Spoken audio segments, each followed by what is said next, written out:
हिमाचल प्रदेश के कर्मचारियों के number 1 YouTube channel DG Himachal में आपका बेहद स्वागत है। जेसीसी से कुछ को उम्मीद, कुछ को झटका। 27 नवंबर को हुई बैठक की प्रोसीडिंग्स जारी। 27 नवंबर को हुई बैठक की प्रोसीडिंग्स जारी। अनुबंध एनपीएस की घोषणाएं शामिल नहीं।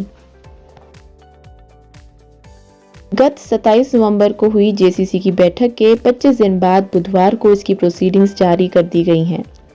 जेसीसी के मिनट्स में कुछ वर्गों के लिए खुशखबरी है, जबकि कुछ कर्मचारी वर्गों के लिए हुई घोषणाएं रिकॉर्ड नहीं हुई हैं। मिनट्स जारी होने के बाद अब विभाग अपनी अपनी अधिसूचनाएं कर सकते हैं। जेसीसी में सबसे बड़ी घोषणा छठे वेतन आयोग की थी, जिसे राज्य सरकार ने दे दिया है। 2009 की अधिसूचना को लागू करने के लिए मुख्यमंत्री के फैसले को मिनट्स में रिकॉर्ड किया गया है, लेकिन ओल्ड पेंशन स्कीम को लेकर मिनट्स में रिकॉर्ड नहीं किया गया है। हालांकि मिनट्स में एक कर्मचारी राकेश कुमार का वर्क चार्ज केस बैठक में डिस्कस किया गया है और कहा गया है कि इस बारे में फैसला जल्द लिया जाएगा। अनुबंध कर्मचारियों को 3 साल की बजाय अब 2 साल में रेगुलर करने का फैसला मिनट्स में है, लेकिन इस रेगुलराइजेशन को 30 सितंबर की बैक डेट से करेंगे, ऐसा रिकॉर्ड नहीं किया गया है। नियुक्ति की तारीख से सीनियरिटी देने के मामले में मुख्य सचिव की अध्यक्षता में कमेटी गठित करने की बजाय सिर्फ ये कहा गया है कि इस बारे में अराजपत्रित कर्मचारी महासंघ के अध्यक्ष और महासचिव के साथ चर्चा होगी। 4/9/14 की एश्योर्ड करियर प्रोग्रेशन स्कीम को लेकर भी कोई साफ फैसला जेसीसी में नहीं है।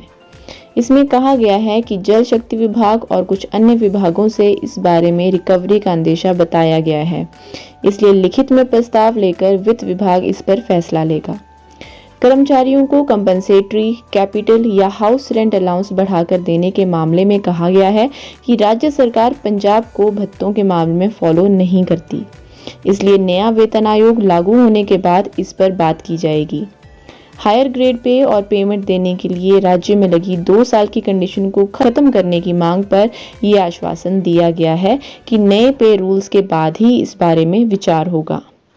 जेओए को क्लर्क के बराबर सैलरी देने के मामले को नए पे कमीशन में हल करने का वादा किया गया है। अधीक्षक ग्रेड 1 प्रमोट करने के लिए छूट देने का मामला मुख्य सचिव देखेंगे और अधीक्षक ग्रेड 1 को सेक्शन ऑफिसर में बदलने पर सहमति व्यक्त की गई है। करुणामूलक आधार के आवेदनों को निपटाने के लिए जो मांग जेसीसी में की गई थी, उसमें कहा गया है कि मुख्य सचिव की अध्यक्षता वाली कमेटी इस बारे में जल्द फैसला लेगी। विभिन्न कैटेगरी में ग्रेड पे की विसंगतियां महासंघ के अध्यक्ष और महासचिव फाइनेंस डिपार्टमेंट से हल करवाएंगे। वाटर कैरियर और अंशकालीन कर्मचारियों को डेली वेजेस में बदलने के लिए अवधि को 1 साल घटाने का फैसला जेसीसी में हो गया था।